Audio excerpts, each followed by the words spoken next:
My name is Ryan Mitchell, 32, and I've always been close with my sister Kimberly. Or at least I thought we were close until I received her wedding invitation with plus none specifically written on it. I was the only family member singled out this way. After my breakup with Ashley, this exclusion cut deeper than anyone realized. So while Kimberly prepared for her perfect day with James, I booked a one-way ticket to Costa Rica. I never expected what happened next would change everything. Where are you watching from today? Drop your location in the comments, hit that like button, and subscribe if you believe family should always have your back. Growing up in Seattle, Kimberly and I were inseparable despite our 3-year age gap. She was my protective older sister who taught me to ride a bike, helped me with math homework, and defended me when neighborhood kids were being jerks.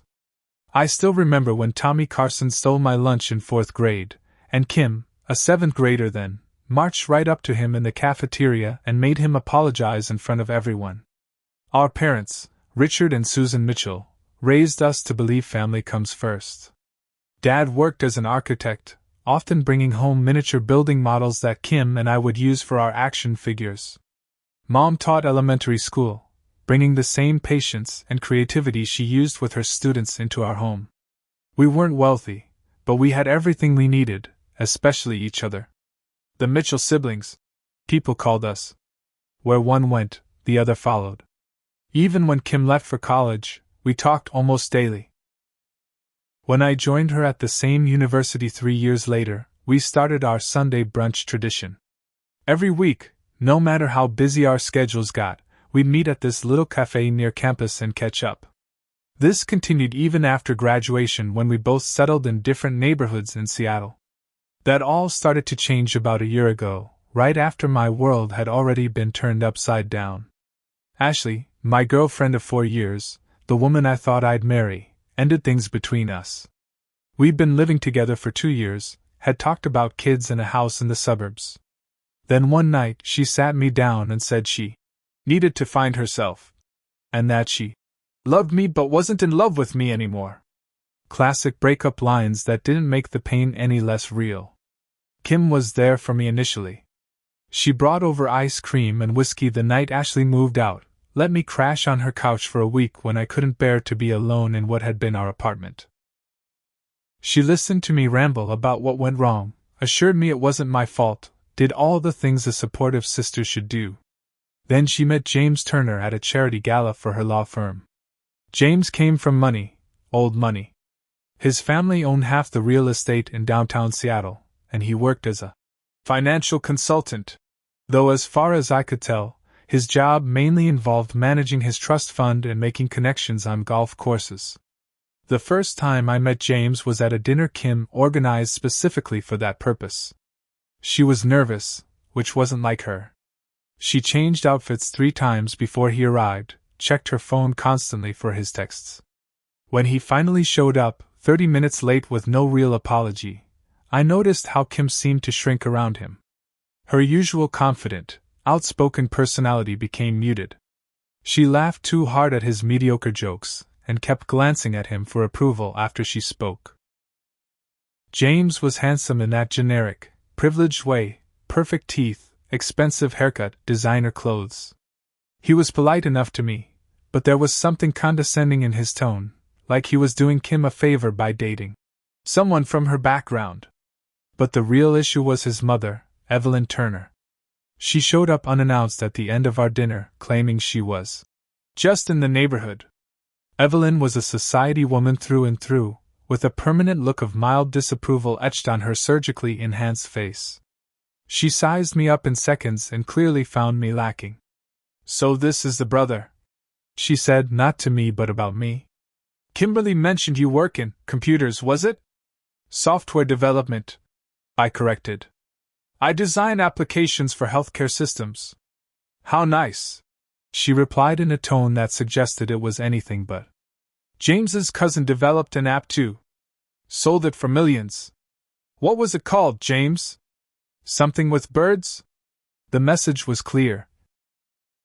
Whatever I did wasn't impressive by Turner standards. Over the next few months, Kim and James's relationship moved at warp speed. 3 months after they met, they were engaged. The Kim I knew would have called this crazy. She'd always said you need at least 2 years to really know someone. But this new Kim was caught up in the whirlwind, showing off her massive diamond ring and talking about wedding venues that cost more than my annual salary. The wedding planning consumed her completely. Our Sunday brunches became sporadic, then stopped altogether because she always had appointments with florists, caterers, or venue coordinators. When I did see her, all she talked about was the wedding. And increasingly, these conversations included phrases like, "James thinks," and "Evelyn suggested." I tried to stay involved, offered to help with anything she needed. But each time, I was politely sidelined. "James has a friend who does that professionally. Evelyn knows someone who can handle that. The wedding planner Evelyn hired has it covered." Then came the pre-wedding events I wasn't invited to. A small engagement dinner at the Turner estate that apparently included 50 of their closest friends but not me. A wine-tasting weekend in Napa that I only learned about through Kim's Instagram posts. When I asked her about these exclusions, she always had excuses ready. It was just for the wedding party, Ryan. Evelyn organized it. I couldn't change the guest list. James's family is very particular about these things. The final straw was when Kim's maid of honor, Rachel, posted photos of Kim's bridal shower. Rachel had been Kim's friend since college, but we'd always gotten along well. Seeing her coordinate this event that I didn't even know was happening felt like a betrayal. I called Kim that night, unable to hide my hurt. "You didn't even tell me about your bridal shower?" "It was just a girl's thing," she said dismissively. "Mom was there. Aunt Julie was there. Evelyn was there. Ryan, please don't make this a big deal. I'm stressed enough with all the planning. I feel like I'm losing my sister," I admitted. "We used to tell each other everything, and now I find out about major events in your life through social media." Her voice softened slightly. "I'm sorry you feel that way. It's just, things are complicated with James's family. They have certain expectations. And I don't meet those expectations?" Her silence was answer enough. The formal invitation arrived on a Tuesday. Thick cream-colored paper with gold embossing, the kind that announces its expense before you even read it. Inside, alongside all the wedding details, someone had handwritten, +none, next to my name. Not +1 crossed out, but deliberately written, +none, as if to emphasize I shouldn't dare bring someone. I stared at those 2 words for a long time, feeling a knot form in my stomach. It wasn't that I had someone to bring. After Ashley, I hadn't been ready to date again. It was the pointed exclusion, the singling out. That evening, I called Kim, trying to keep my voice neutral. "Got the invitation today. Looks fancy. Isn't it gorgeous? Evelyn knows this amazing stationer who does all the society weddings." "Yeah, it's nice." I paused. "I noticed it says +none on mine." There was a brief silence before Kim responded, her voice taking on that slightly defensive tone I'd come to recognize whenever James or his family were involved. "Oh, that? James thought we needed to keep numbers down. The venue has strict capacity limits. Strict enough that I'm the only one without a +1? I saw Cousin Rebecca's invitation when she posted it on Facebook. She got a +1, and we haven't seen her since Grandma's funeral 3 years ago." Another pause. "That's different. She's bringing her husband. And Uncle Dave? He got a +1 for a girlfriend he's been dating for all of 2 months. Ryan, please don't make this difficult." The guest list was complicated, and we had to make some tough decisions. "Just be honest with me, Kim. Was this your decision or James's?" She sighed. "James thought. He thought you might feel uncomfortable since you're recently single. He was trying to be considerate by explicitly telling me not to bring anyone." "How is that considerate?" "You know what? I can't deal with this right now. The wedding is in 6 weeks, and I have a million things to worry about. If you're going to make my wedding about your feelings, then maybe." She stopped abruptly. "Maybe what, Kim?" My voice had gone quiet. "Maybe I shouldn't come?" "I didn't say that. She backpedaled. Of course I want you there. You're my brother. Just try to understand, okay? This is the biggest day of my life.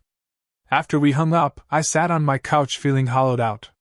The sister who once punched a kid for taking my lunch was now prioritizing her fiancé's whims over my feelings. I called my parents, hoping for some support.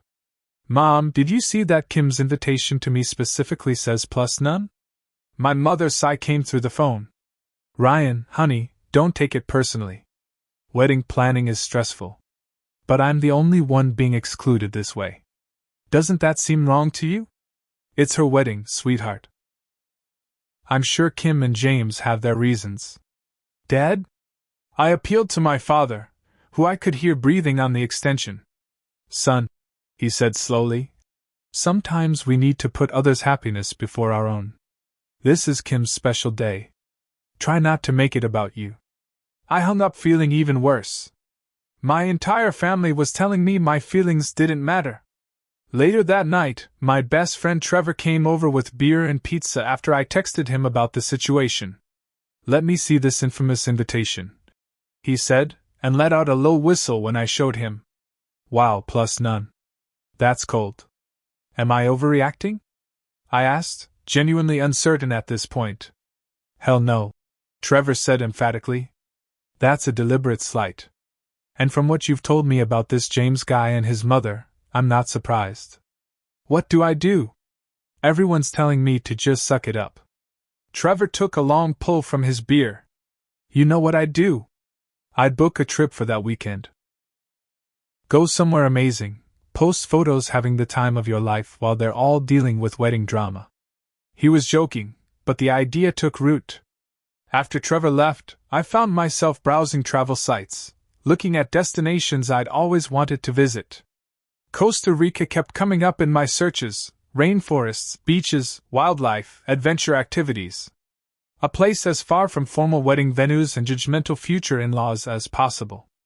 I found a package deal for an eco-resort in the Costa Rican rainforest, with guided hikes, waterfall rappelling, and zip-lining included. The best part? It advertised poor cell reception and limited Wi-Fi as a feature, not a bug. Disconnect to reconnect with nature, the website promised. My cursor hovered over the Book Now button.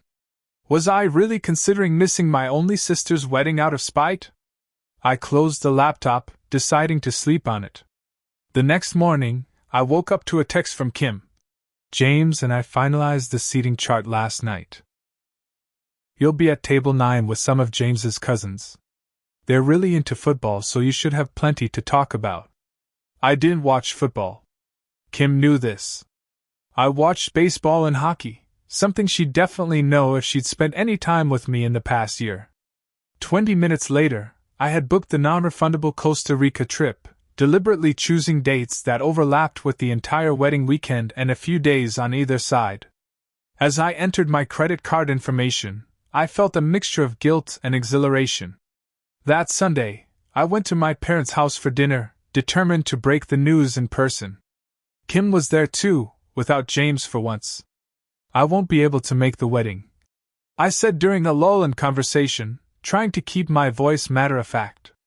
The silence that followed was deafening. My mother's fork clattered against her plate. What do you mean? Kim asked, her voice dangerously quiet. I've booked a trip to Costa Rica. It's non-refundable, and it overlaps with the wedding weekend. You did what? Kim's voice rose sharply. You're skipping my wedding for a vacation? It's not just a vacation, I said, though of course it was. It's something I've been planning for a while. A blatant lie. So you've been planning to miss my wedding? The most important day of my life? My father's face had gone red. Ryan, this is unacceptable. You can't miss your sister's wedding for a trip. I can't change it now, I insisted. Like I said, it's non-refundable. I'll pay for it. My mother offered immediately. Whatever it costs, we'll cover it so you can change the dates. It's not about the money, I said, finally letting some of my hurt show. It's about feeling wanted and included. I'm tired of being an afterthought in this wedding. plus none, remember? Seated with strangers who think I like football? Kim's eyes filled with tears, but I couldn't tell if they were from sadness or anger. I can't believe you're doing this to me. This is so selfish. Selfish? I laughed humorlessly. That's rich coming from you. When's the last time you asked me anything about my life? When's the last time we had brunch or just hung out? You've been so wrapped up in James and his mother and their perfect society wedding that you've completely forgotten who you are, who we were. That's not fair, Kim protested. I've been busy planning the biggest event of my life. And I haven't been important enough to include in that planning. I'm your brother Kim. Your only sibling. But apparently that doesn't count for much compared to impressing the Turners. My mother was crying now. Please, both of you, stop this. We can work it out.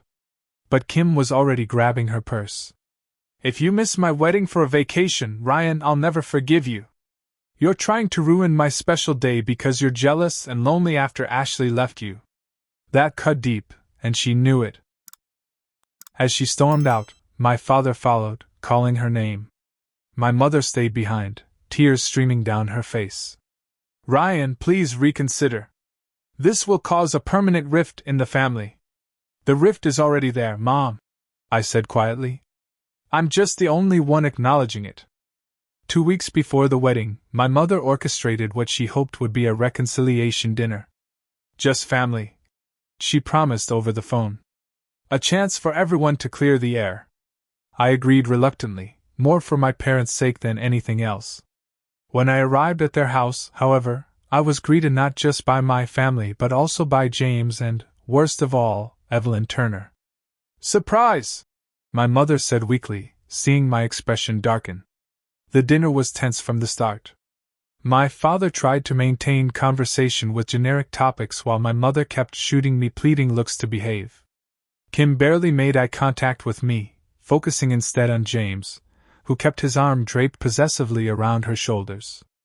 Evelyn, dressed impeccably as always, dominated the conversation with wedding details and anecdotes about various society events, each story carefully crafted to remind us all of the Turners' status and connections. The governor told me personally he's looking forward to the ceremony, she mentioned casually. Though he can only stay for the cocktail hour due to prior commitments. As the main course was served, Evelyn turned her attention to me. Ryan, Kimberly tells us you're taking quite the exotic vacation instead of attending the wedding. Costa Rica, is it? Such an interesting choice. Her tone made interesting sound like inappropriate. Before I could respond, she continued. I suppose not everyone appreciates the significance of family milestones. James would never dream of missing his sister Vanessa's important events. I appreciate family who actually treat me like family, I replied evenly. James cleared his throat. Let's be honest here. The real issue is that Ryan has been a negative influence on Kimberly for some time. All these ideas about staying true to yourself and not caring what people think, that might work in your tech world, Ryan, but Kimberly is entering a different sphere now. Kim stared at her plate, saying nothing. A negative influence? I repeated incredulously. She's my sister, not my disciple. And those ideas you're dismissing are called having self-respect and integrity. That's quite enough. Evelyn interjected. James is simply concerned about Kimberly's future. The connections and impressions made at this wedding will impact her social standing for years to come. I looked directly at Kim. Is that what you care about now? Social standing? Finally, she met my eyes. For a moment, I saw a flicker of my real sister there, but then James squeezed her shoulder slightly. You don't understand the pressure I'm under, she said. Everything has to be perfect. Perfect for who? You. Or them? I gestured toward James and Evelyn. Ryan. My father warned. No, I want to know, I persisted. Because the Kim I grew up with wouldn't care about impressing governors or maintaining social standing. She'd care about being surrounded by people who love her for who she is, not what connections she brings. People change, James said dismissively. Kimberly is evolving beyond her provincial beginnings. That was the last straw. I stood up, throwing my napkin on the table. Provincial? We grew up in the same city you did, just with less money and apparently more humanity. Ryan, please, my mother begged. I'm not going to sit here and be insulted in my parents' house, I said. And I'm definitely not going to watch my sister disappear into someone I don't recognize anymore. As I headed for the door, Kim finally spoke up. So you're walking out again? Running away to Costa Rica instead of supporting me? I turned back. I tried to support you, Kim. For months I tried. But you chose your new family over your real one. I hope that works out for you. The next few days brought a barrage of texts and calls. My parents alternated between guilt trips and bribes. Dad's blood pressure is through the roof because of this. My mother texted, "We'll pay for a luxury vacation anywhere you want after the wedding." My father offered. Kim's messages were shorter, angrier. "I can't believe you're doing this to me. You've always been jealous when attention wasn't on you. I guess Ashley leaving showed your true colors." I stopped responding after a while, focusing instead on preparing for my trip. Trevor came over to help me shop for hiking gear and tropical weight clothing. "Are you sure about this?" he asked as we loaded bags into my car. "It's not too late to change your mind." "I've never been more sure," I replied. "I need this break, from all of it. What if Kim never forgives you?" That question had haunted me for weeks, but I'd finally reached a conclusion. The sister I love already disappeared months ago.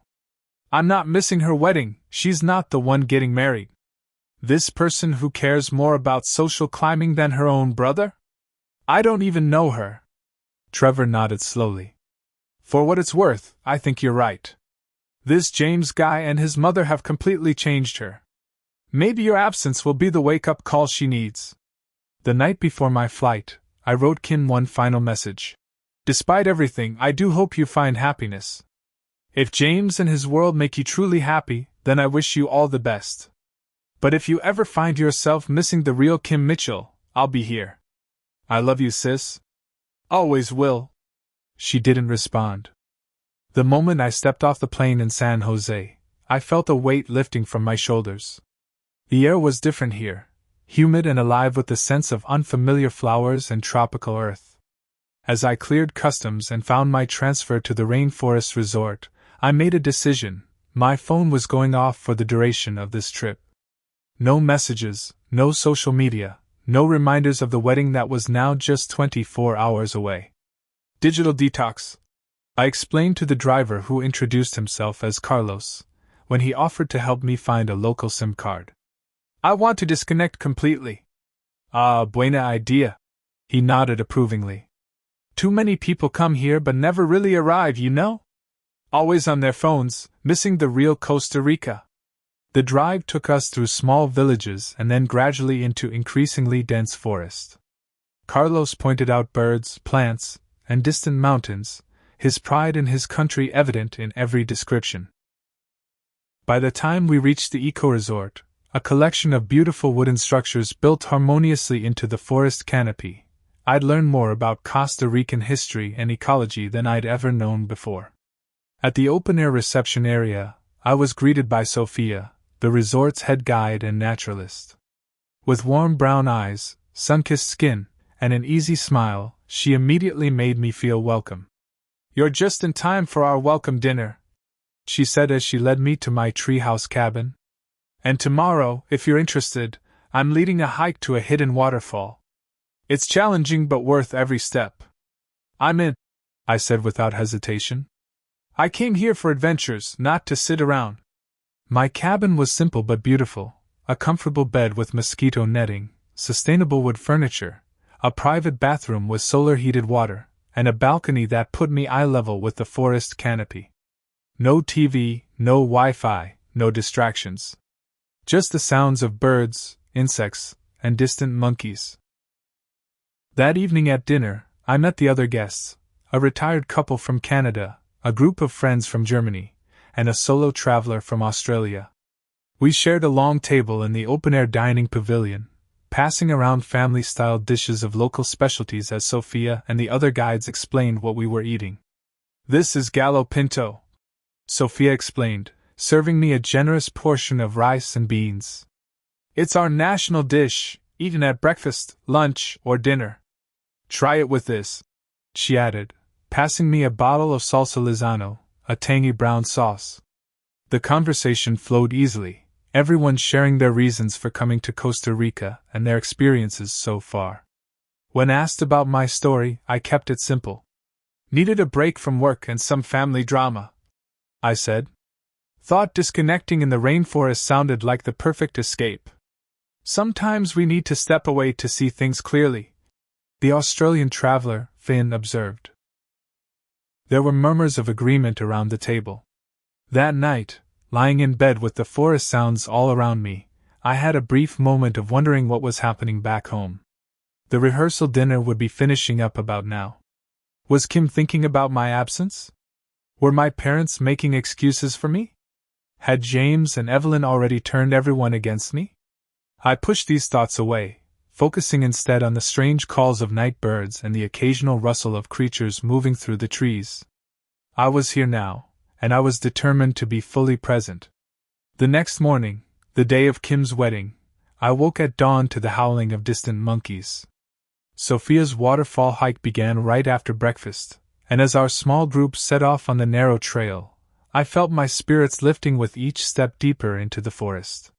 Sophia was an incredible guide, pointing out tiny poison dart frogs, well-camouflaged sloths, and a startling variety of birds.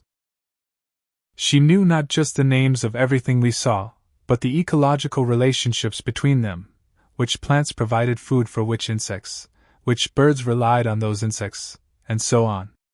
"Everything here is connected," she explained as we paused to rest. "Remove one piece, and the whole system feels it." The hike was challenging, with steep inclines and muddy patches that required careful navigation, but when we finally reached the waterfall, all fatigue vanished.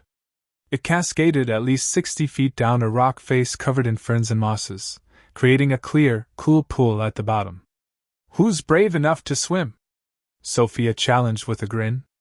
I was the first one in, the cool water a delicious shock against my skin after the humid hike. As I floated on my back, looking up at the waterfall and the sliver of sky visible through the forest canopy, I realized I couldn't remember the last time I'd felt so peaceful, so present in my own body and mind. That evening, as the other guests gathered for dinner, I found myself sitting next to Sophia, who was off duty for the night. "So," she said, sipping a local beer, "you mentioned family drama. Want to talk about it? Sometimes it's easier with a stranger." Maybe it was the magical day I'd had, or maybe it was Sophia's genuine interest, but I found myself telling her everything: Kim and James, the wedding invitation incident, my decision to come here instead. "Today's actually the wedding," I admitted. "Right now, while we're sitting here, my sister is probably saying her vows." Sophia listened without judgment, her eyes thoughtful. When I finished, she was quiet for a moment before speaking. "You know, I have a brother too. We fought terribly when we were young, couldn't be in the same room without arguing. Now he's my best friend. People change, relationships evolve. Sometimes they need space to do that. You think I should have gone to the wedding?" She shook her head. "I think you're exactly where you need to be right now. Sometimes the bravest thing we can do is step back and say, I won't participate in something that doesn't feel right to me. The question is, what comes next? After this beautiful escape ends?" I hadn't thought that far ahead. "I don't know. It depends on whether Kim can forgive me, I guess. And whether you can forgive her," Sophia pointed out gently. "Relationships work both ways." The next few days passed in a blur of adventures. I went zip-lining through the forest canopy, joined a night hike to spot nocturnal creatures, learned to make traditional Costa Rican dishes in a cooking class, and spent hours simply hiking the trails around the resort. Sophia was often my guide, and I found myself increasingly drawn to her knowledge, her passion for conservation, and her balanced perspective on life. Unlike the status-obsessed world Kim had entered, Sophia's values centered on authenticity, respect for nature, and finding joy in simple pleasures. "My father wanted me to be a lawyer in San Jose," she told me as we watched the sunset from a hilltop viewpoint on my 4th day. "He couldn't understand why I'd choose to work in the forest instead of an air-conditioned office. But this," she gestured to the panorama of trees stretching to the horizon, painted gold by the setting sun. "This is where I belong." I had to disappoint him to be true to myself. "How did that work out?" I asked. She smiled. "He came to visit last year. Spend a week here, let me show him everything I love about this place. At the end, he said he finally understood. Now he brags to all his friends about his daughter the conservationist. So there's hope for my family situation? There's always hope when love is the foundation," she said. "The question is whether that foundation is still there." By my 5th day in Costa Rica, I'd almost forgotten about phones and emails and the digital world entirely. I'd made friends with several of the other guests, particularly Finn the Australian, who joined me for most activities. But it was Sophia who had become special to me, our conversations extending long into the evenings after other guests had retired to their cabins. That night, we had dinner together at a small table apart from the main group. Under the soft glow of solar-powered lanterns, with night creatures calling all around us, it felt intimate, significant. "I'm extending my stay," I told her impulsively. "I was supposed to leave in 2 days, but I'm not ready. I'll change my ticket to next week if there's space available here." Her smile was radiant. "We always have space for people who truly appreciate this place." Later, as we walked back toward our respective cabins, our hands brushed accidentally, then deliberately found each other. Under a canopy of stars brighter than any I'd seen before, Sophia stretched up on her toes and kissed me lightly. "Good night, Ryan," she whispered. "I'm glad you chose Costa Rica." "So am I," I replied, feeling more centered and content than I had in months. On what would have been my 6th day in paradise, Sophia had arranged a special sunset dinner on a private platform overlooking the valley. As we enjoyed fresh fish and tropical fruits, watching the sky transform through shades of orange and pink, I felt truly at peace for the first time since my breakup with Ashley. "I should probably check my phone at some point," I mused as we finished our meal. "Just to make sure there's no emergency back home. The office can provide a satellite phone if it's urgent," Sophia offered. "Or you can use the manager's computer to check email." "No, I think I'll just turn on my phone briefly. Then right back to digital detox, I promise." Back in my cabin, I plugged in my phone and powered it up, expecting perhaps a few annoyed messages from my parents. What I wasn't prepared for was the flood of notifications that instantly overwhelmed my screen. 47 missed calls. Over 60 text messages. Voicemails filling my inbox. And they weren't just from my parents but from Kim, James, and even Evelyn Turner. My heart racing, I opened the earliest text from my mother, sent the morning of the wedding. "Please call as soon as you get this. Emergency with the wedding." The next, an hour later. "Ryan, please. Kim needs you. The wedding is off. James left her at the altar. She's asking for you." I sat down heavily on the bed, scrolling through message after message, each more desperate than the last. "My father. Son, I know we've had our differences, but your sister is heartbroken. She needs her brother. Kim. Ryan, I'm so sorry for everything, please call me, I need you." Even James had messaged. "I've made a terrible mistake. Need to explain. Please help me fix this." The voicemails told the story in escalating levels of distress. From what I could piece together, James had abandoned Kim literally at the altar after a massive fight with his mother Evelyn minutes before the ceremony. Something about a last-minute prenuptial agreement that Evelyn had tried to force on Kim. According to my mother's tearful voicemail, Kim had finally stood up to both James and Evelyn, refusing to sign anything. James had initially backed her, then crumbled under his mother's pressure. Words were exchanged, ugly accusations made, and James had walked out, leaving Kim in her wedding dress before a church full of guests. And through it all, apparently, Kim had been asking for me. She keeps saying she needs to talk to Ryan. My mother sobbed in her most recent message from just hours ago. Please, wherever you are in Costa Rica, call us. I felt a complex mixture of emotions wash over me: vindication that James and his mother had shown their true colors, guilt that I wasn't there for Kim in her moment of need, and lingering hurt that it took this disaster for my family to truly want me involved. A soft knock on my door broke through my thoughts. Sophia stood there, concern evident on her face. Everything okay? You look like you've seen a ghost. I gestured her in and summarized the situation. She listened attentively, her expression growing increasingly troubled. That's a lot to process, she said when I finished. What are you going to do? I don't know, I admitted. Part of me thinks I should get on the next flight home. But another part feels vindicated, she suggested gently. Is that terrible? They excluded me, made me feel worthless, and now they're desperate for me to come fix things. It's not terrible, it's human, Sophia assured me. But the question is, what matters more to you right now, being right or being there for your sister? I ran my hands through my hair, conflicted. She hurt me, Sophia. Deeply. Yes, she did. And from what you've told me, she's now experiencing her own kind of pain.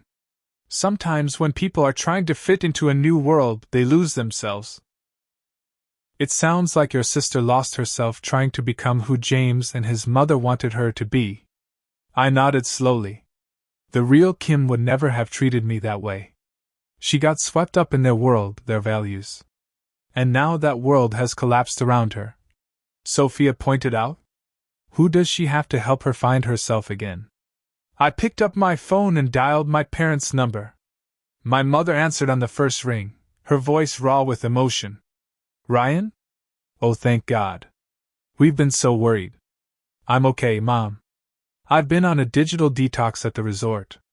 Just turned my phone on and saw everything. Is Kim all right? She's hanging in there. She's staying with us. The humiliation was terrible, Ryan. All those people witnessing. She choked up. Can you come home? She keeps asking for you. What happened exactly? The messages weren't clear. My mother took a deep breath. Everything was ready. Guests seated, music playing. Then just before Kim was supposed to walk down the aisle, Evelyn pulled her and James aside into a side room. She had this prenuptial agreement she wanted Kim to sign right there. Said it was just a formality they'd forgotten to handle earlier. Let me guess, it was completely one-sided? It was horrible. Basically stated Kim would get nothing if they divorced, regardless of the circumstances. When Kim refused to sign it minutes before her own wedding, Evelyn told James he needed to control his bride. Kim finally stood up to both of them, told Evelyn she'd been manipulating everything from day one. James seemed to take Kim's side at first, but then he caved. I finished for her. Yes. He told Kim either she signed or the wedding was off. Said he couldn't disappoint his mother. Can you imagine? Kim tore up the prenup and told them both she deserved better. James walked out. Evelyn announced to the guests there would be no wedding. It was. She trailed off. I'll come home, I said after a moment. Not tonight, but I'll change my flight to the day after tomorrow. Thank you, my mother whispered. I know things haven't been good between you and Kim lately, but she needs you now more than ever. After ending the call, I looked up at Sophia, who had been sitting quietly nearby, giving me privacy while remaining supportive with her presence. I need to go back, I said. She nodded. I thought you might. Family is complicated, but it sounds like your sister is finding her way back to herself. She might need your help with that journey. I just wish. I started, then paused. What? I wish I didn't have to leave here. Leave you? I've found something special in Costa Rica. Someone special. Sophia smiled, touching my hand gently. Costa Rica isn't going anywhere. Neither am I. That night, sleep eluded me. I tossed and turned, replaying the events in my mind. The wedding that never happened. Kim standing up to James and Evelyn only to be abandoned. My family frantically trying to reach me while I was blissfully unaware, hiking through rainforests and falling for Sophia. In the morning, I went to the resort office to change my flight. The manager helped me find a return ticket to Seattle departing the day after tomorrow, giving me one more full day in Costa Rica. "You're doing the right thing," Sophia said when I told her the plan over breakfast. "Family is complicated, but when crisis hits, that's often when we find our way back to each other." "Will you spend the day with me?" I asked. "I want one more perfect day here before I go back to the mess waiting at home." She smiled. "I was hoping you'd ask. I've saved the best adventure for last." That adventure turned out to be zip-lining across the rainforest canopy. As I stood on the first platform, safety harness secure but heart racing nonetheless, Sophia gave me a reassuring smile. "It's a perfect metaphor, don't you think? Sometimes you have to take a leap of faith, trust the line will hold, and just go." And then she was gone, sailing through the air between massive trees, her laughter trailing behind her. I took a deep breath and followed, the initial terror giving way to exhilaration as I flew above the forest. By the sixth zip line, I was whooping with joy just like Sophia, all fears forgotten in the pure freedom of soaring through the air. At the final platform, breathless and grinning, I pulled her into a spontaneous hug. "Thank you for this. For everything." That evening, our last together, we walked along a river trail near the resort, talking about everything and nothing. The future hung between us, unspoken but present. "I want to see you again," I finally said as we paused on a small wooden bridge. "After I help Kim through this, after things settle down, I want to come back." "I'd like that," Sophia replied. "Or maybe someday I could visit Seattle. I've never seen the Pacific Northwest." "You'd love it. Different kind of forest, but beautiful in its own way. Like different kinds of relationships," she observed thoughtfully. "Family, friends, whatever this is between us, all beautiful in their own ways." Before returning to our cabins, we exchanged contact information, email addresses, social media accounts, phone numbers. "For when your digital detox ends," Sophia teased. Our goodbye the next morning was bittersweet. My transfer to the airport would arrive after her morning guide duties began, so we said our farewells at sunrise on my cabin's balcony. "Pura vida," she said, using Costa Rica's signature phrase as she kissed me one last time. "It means pure life, but also full life. I hope you find that back home too." "I'll try," I promised. "And I'll be back." The journey to Seattle gave me plenty of time to think. The flight from San Jose to Dallas, then Dallas to Seattle, stretched over nearly 12 hours. I used the time to prepare myself mentally for whatever awaited me. What would Kim be like now? Would she blame me for not being there when everything fell apart? Would my parents resent my absence during the family crisis? And what about the relationships I'd formed in Costa Rica, with Sophia, with myself? Could I maintain that sense of peace and perspective once I was back in the middle of the drama? As the plane began its descent into Seattle, I looked out at the familiar landscape of evergreen forests and Puget Sound. Home, with all its complications and history. I'd left angry and hurt. I was returning, different. Calmer, clearer about what mattered. The taxi ride from the airport to my parents' house in the Ravenna neighborhood felt surreal. Streets and buildings I'd known my whole life scrolled past the window, unchanged while I felt fundamentally altered by my time away. When the taxi pulled up in front of the two-story Craftsman where I'd grown up, I sat for a moment gathering my courage. Lights glowed in the windows despite the early evening hour. Someone was home, waiting. I paid the driver, grabbed my duffel bag, and walked slowly up the familiar brick path to the front door. My key still hung on my keychain, but it felt wrong to use it after everything that had happened. Instead, I took a deep breath and knocked. The door flew open before my knuckles had even left the wood. Kim stood there, her face pale and eyes red-rimmed from crying, wearing sweatpants and one of my old college hoodies she'd borrowed years ago and never returned. For a moment, we just stared at each other. Then, without a word, she launched herself forward, throwing her arms around me and burying her face in my shoulder. I dropped my bag and hugged her back, feeling her body shake with silent sobs. "I'm so sorry," she whispered against my shirt. "I'm so sorry, Ryan." Over her shoulder, I saw my parents appear in the hallway, relief evident on their tired faces. My mother's eyes welled with tears, and my father gave me a nod that conveyed more emotion than any words could have. Kim finally pulled back, wiping her eyes. "I thought you might not come." "I'll always come when you really need me," I said simply. "That's what brothers do." We moved to the living room, where the evidence of Kim's heartbreak was strewn about: tissues, comfort food wrappers, photo albums open to childhood pictures. My mother brought tea, and we all sat down, the family united again after months of division. "I don't even know where to start," Kim said shakily. "How about with how you're feeling?" I suggested gently. She gave a humorless laugh. "Humiliated. Angry. Relieved, in a weird way." She looked at me directly. "I should have listened to you about James and Evelyn. You saw what they were really like long before I did." "You were in love," I said. "It's easy to miss red flags when you're in love." "It wasn't just that," she admitted. "I got caught up in their world, the status, the connections, the lifestyle. It made me feel important, special. I started believing I needed all that to be happy." My father cleared his throat. "We didn't help matters. We were so excited about Kim marrying into that family that we overlooked concerning behavior." "We owe you an apology too, Ryan," my mother added. "We should have supported you more when you felt excluded." I thought about what Sophia had said about forgiveness. I wasn't perfect either. I could have tried harder to understand what Kim was going through instead of just feeling hurt.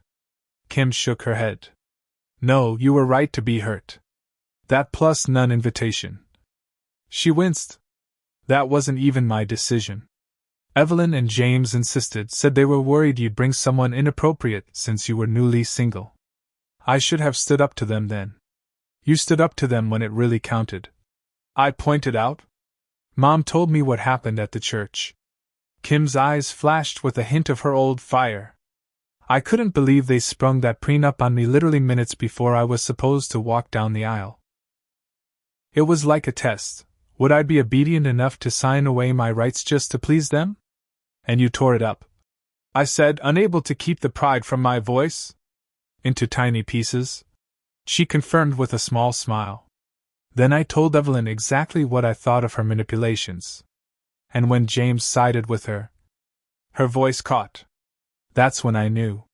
If he couldn't choose me on our wedding day, he never would. "You deserve better," I said firmly. "I know that now." She reached for my hand. "Tell me about Costa Rica. Was it as amazing as your Instagram made it look?" I smiled, realizing she'd been following my posts even during our estrangement. For the next hour, I shared stories about the rainforest, the wildlife, the adventures I'd experienced. I told them about the digital detox, the new friends I'd made, and yes, about Sophia. "She sounds special," Kim said thoughtfully. "The way your face lights up when you talk about her. I don't think I've seen that since before Ashley." "She is special," I agreed. "She helped me see things clearly, including how much you and I need each other, even when we're driving each other crazy." "I was thinking," Kim said hesitantly, "when I'm feeling a bit stronger, maybe we could take a trip together? Nothing fancy, just the two of us reconnecting. Like we used to do." "I'd like that," I said sincerely. "Very much." Later that night, after my parents had gone to bed, Kim and I stayed up talking, truly talking, for the first time in over a year. She shared the full story of how James had gradually isolated her from friends and activities he deemed beneath them. How Evelyn had critiqued everything from Kim's clothes to her career choices. How she'd started to lose herself in trying to meet their impossible standards. The worst part, she confessed, curled up on the couch with a blanket around her shoulders, is that I started to believe I wasn't good enough as I was. That I needed to change to deserve their acceptance. I know that feeling, I said quietly. After Ashley left, I wondered what was wrong with me that made me unlovable. There's nothing wrong with you, Kim said fiercely, a glimpse of my protective older sister shining through.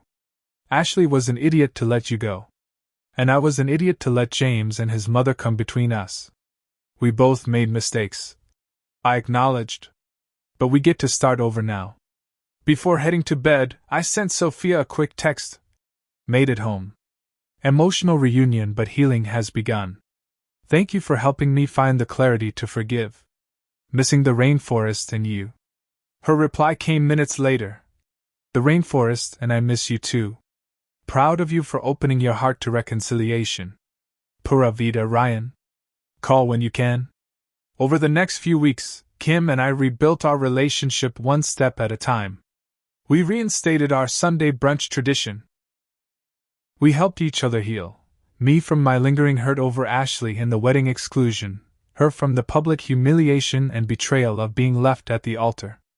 Kim started therapy, working through the identity crisis that had led her to lose herself in James's world. I supported her by attending family therapy sessions where we all learned better ways to communicate and respect boundaries. A month after my return, Kim and I took a weekend hiking trip to Olympic National Park, nothing as exotic as Costa Rica, but beautiful in its own Pacific Northwest way.